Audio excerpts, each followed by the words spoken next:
Hi every one. Thursday routine பார்க்கலாம். காலையில் கிளம்புறதுக்கு முன்னாடியே கரும் ஜூஸ் வாங்கி தந்துட்டு போயிட்டாங்க. ஸோ நான் சமையல் ஆரம்பிக்கிறதுக்கு முன்னாடியே நான் வந்து குடிச்சிட்டு தான் ஆரம்பித்தேன்.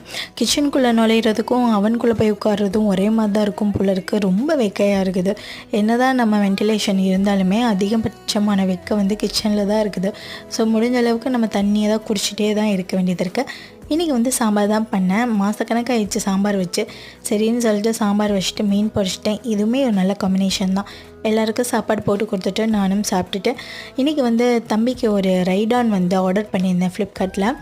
அது வாங்கின காசுக்கு ஒர்த்துன்னு தான் சொல்லுவேன். இது ஜஸ்ட் 500க்கு தான் நான் வாங்கினேன். ரியலி நல்ல ஒரு கூலான ப்ராடக்டாக தான் இருந்துச்சு. இந்த ஹேண்டில் மட்டும் நம்ம மாட்டிக்கிற மாதிரி இருக்கும். நார்மலாக வச்சா அது ஒரு ராக் பண்ணிகிட்டே இருக்கும். கீழே வந்து அந்த டயரை இறக்கி விட்டோம்னா நம்ம அப்படியே மூவ் பண்ணிகிட்டே போகலாம். என் பையனுக்கு இது பிடிச்சிருந்தது. 500 ரூபாய்க்கு இது நல்ல ஒர்த்து தான். ஆக்சுவலாக 499 ரூபாய்க்கு வாங்கினேன். இந்த வீடியோ பிடிச்சிருந்தா லைக் பண்ணுங்கள்.